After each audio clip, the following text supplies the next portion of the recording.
All right, welcome to episode 84, which will be the final episode of No Rares Required, a weekly podcast that focused on the limited or draft archetypes and dived deep into the 17 lands data.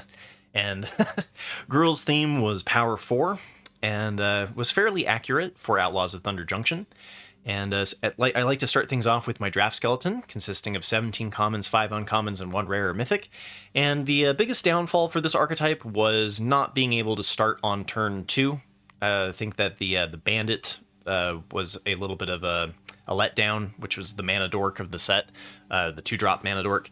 And it turned out to be a little too fragile, and there were very little 4-drops that were interesting to play, or at least weren't traps, and making the 2-costed mana ramper feel a little lackluster, especially in comparison to the other ramp options like Dance of the Tumbleweeds, which was far better. So red is also not bringing a whole lot to the table.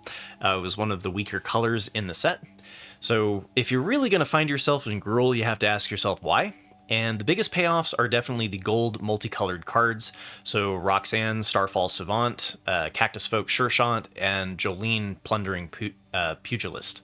So this archetype doesn't have a whole ton of commons that actually made it above the bar that I set for my value over replacement that we'll cover here shortly. So I had to pick some off the list, like Cactarantula and Spidewood's Paladin. And if you do compare what Gruul is doing to a different archetype like Golgari, you can start to see why the big green commons are somewhat interchangeable, and why Golgari splashing red for like Cactus Folk Sure Shot or Roxanne tends to be a more successful space than strictly in the red-green space.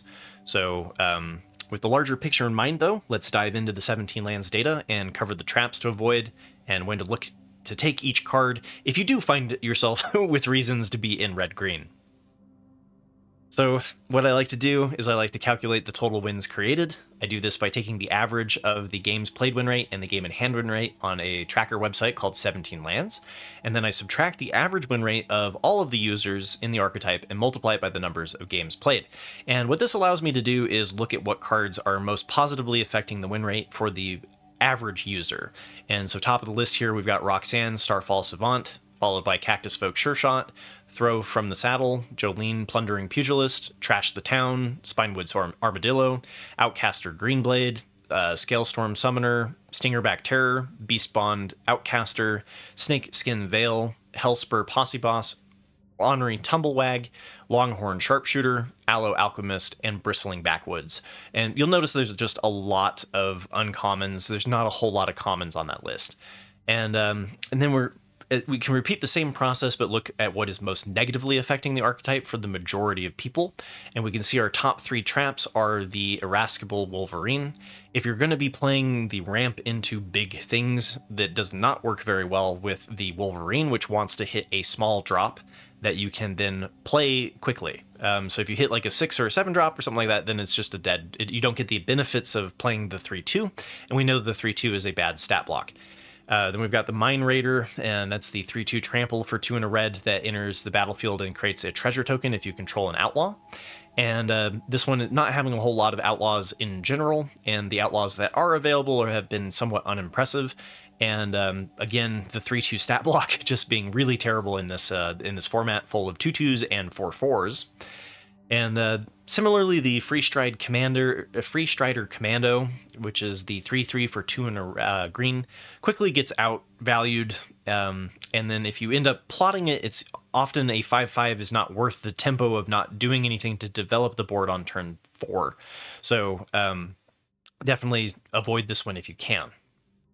So I then take the wins created and divide it by the number of times that the card was picked, not necessarily played, and then graph it against the average taken at, or when the card is picked most often in a draft, and fit this curve with a logarithmic regression to kind of simulate the ideal, the baseline of how to compare the card to it. By calculating the distance of the card's win rate the wins picked to the fitted line, we'll call this value over replacement, thanks to Carl, aka aka 2-cubed, and we can see that this allows me to see what the best cards are at different time points within the draft. And so when I started out just as a draft enthusiast, many moons ago, almost 2 years ago now, or almost three, I really just was leaning a lot onto the game and hand win rate on 17 lands. And as I learned more about Magic, I learned about how to better improve upon that. And really, by taking into account when the card is taken, it allows you to send better signals, it allows you to read better signals from the draft, and it ends up in it allows you to wheel the cards, right? So if you take a card that's going to be a good improvement to your deck, like Roxanne Starfall Savant is not really going to be anything other than a pack one pick one. But when you compare the game and hand win rates of some of the uncommons and commons, there was always this question in my mind about whether or not you should take a common over an uncommon, and like at what point does it tip the scale, and you should, right? And so I think that this is kind of a nice way of doing it, by looking at the value of a replacement. Kind of gives you an idea of what you're comparing to with the other cards, and kind of help, like I mentioned, I feel like it has helped my game, and so I hope it helps yours. And so top of the list here, we've got Roxanne Starfall Savant. If you've played the format any, you should probably know this card by now. Being able to create a meteorite that deals 2 damage to any target that then also helps you ramp and play additional cards of different colors is just amazing. And then we've got the Railway Brawler, which works really well, especially if you're trying to play creatures with high power. Because whenever a creature enters the battlefield, you put X +1/+1 counters on it, where X is its power. Works particularly well in the Gruul archetype. And then we've got the Stingerback Terror, which is a 7/7 flying trample creature, but gets -1/-1 for each card in your hand. And so it's not Stingerback Terror's best archetype, but it does fit into the plan of playing something with power 4 or more, because if you have 3 cards in hand, it's still a 4/4 flyer and will work with the power 4 synergies. Then we do the value of a replacement for picks 2.5 through 5. These are the pack one pick ones if you don't have the first tier, and then on into your uncommons that are kind of going to solidify you in an archetype, ideally. So top of the list here, we've got the Scalestorm Summoner. This has been an impressive card in red just in general, but especially in a deck that aims to have power 4 or greater, because each time that it attacks, it creates a 3/1 dinosaur creature token if you control a creature with power 4 or greater. And then we've got the Generous Plunderer, which I talked about a little bit in the Boros archetype. It has been an impressive red card, being able to ramp you with your treasure tokens, and then encouraging your opponent to use their treasure tokens, otherwise take more damage. But you can get in for some early damage with the Generous Plunderer, especially if your opponent is starting on turn 3. And like I mentioned, this archetype generally starts on turn 3 because there are not really great 2-drops for this archetype specifically. And then Crackle with Power is a mythic, deals 5 times X damage to each of up to X targets, so it's triple X and 2 double pip red.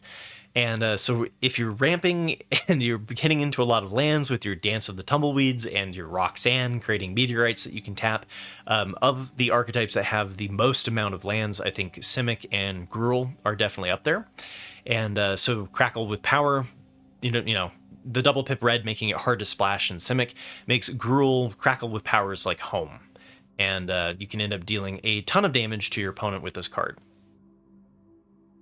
Then picks 5 through 8, this is where you're going to see your undervalued uncommons and your commons, and we see our signposts here. And generally the archetypes where your signposts are in pick 5 and onward is a nice place to be, because then you have a higher chance of actually seeing your signpost.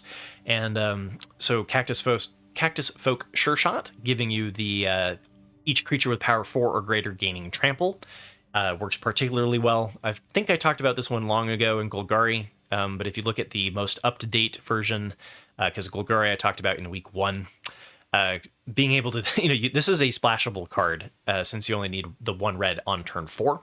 But then in this archetype, you don't have to splash for it, and then it fits really, really well into the strategy of playing things with power 4 or greater, giving you haste to your Stingerback Terrors and your Brawlers and your your your cactarantulas, and Spinewood's paladins. And then Jolene, Plundering Pugilist is really like, this is kind of the card that puts me into Gruul, right? Outside of it just being like the most open lane. And largely because like this one you can't splash for, since it is kind of below that 4 mana value. And it fits into the power 4 or greater, creating treasure tokens, which then also fits into the theme of ramping into your bigger threats. And then being able to tap for 1 and a red to blow those treasures up can give you some interesting reach. Most of the time that I've played Jolene, though, she's just died instantly. And then the third one is Bristling Backwoods, and especially in an archetype where you have tension in your mana, so like, there's 2 reasons to be really seeking out the tap lands and why they make it into the top 3. 1 is limited options, which this archetype kind of falls into. 2 is that you would rather be like 9 sources of green and majority green and not hurting your deck by including your red sources. And so I think that there's part of that is that this helps you play with your double pip green cards. And then the other thing too is it allows you more flexibility to splash. And this one is looking for white for Bruce Tarl and blanking on another one. There's another white card that's in there that works pretty well in the Gruul archetype. And then if you wanted to splash elsewhere, there's definitely lots of splashing going on in this set. So value your on-color tap land maybe a little bit higher than you're used to. And we've seen this before in other archetypes as well for the set. And but noticeably, there wasn't a list that was 300 pages long, right? Usually there's like 2 screens worth of picks 5 through 8. So this is not a particularly, it does not support a whole lot of people. And it kind of makes sense because your green cards that you want are contested and desired in basically every other green archetype. And the cards that you're looking to wheel are also very low. So this one is an archetype that I largely avoided personally in the Outlaws of Thunder Junction. I did have one Geared tokens deck where you can kind of have fun by splashing white again for Bruce Tarl and Geared. That was the card I was looking for. Being able to create copies of your tumbleweed tokens, either from either tumbleweed card, is a fun time. But I digress. So the 3 cards that I'm looking to, the only 3 cards that are available to wheel are the Sandstorm Verge. Being able to make it so that you can remove a blocker has been okay. And then Tumbleweed Rising was the one that I was trying to think of that creates an XX token that you can then copy with Geared in the Naya space. Got to do that once. That was a lot of fun. And the third one is the Red Rock Sentinel, and after you've used up all of your lands, being able to sacrifice those lands to draw into additional threats, while also tapping into the treasure token synergy, which does exist in this archetype. The Red Rock Sentinel slots into that. So thank you for listening to my thoughts and analysis of Outlaws of Thunder Junction and my draft analysis in general throughout the years of doing this. So again, as I mentioned yesterday, that I've decided that this will be my last episode of the series, and it hurts my soul a little bit, but I did learn a lot from doing it, and I think I became a better drafter from doing it, so I hope it extends to you, and I hope it makes you feel like you've been a better Magic player because of it as well. So if you ever want to know my current analysis for whatever set is currently available on Arena, you could always reach out to me on Discord. I'd be happy to, talk strategy anytime.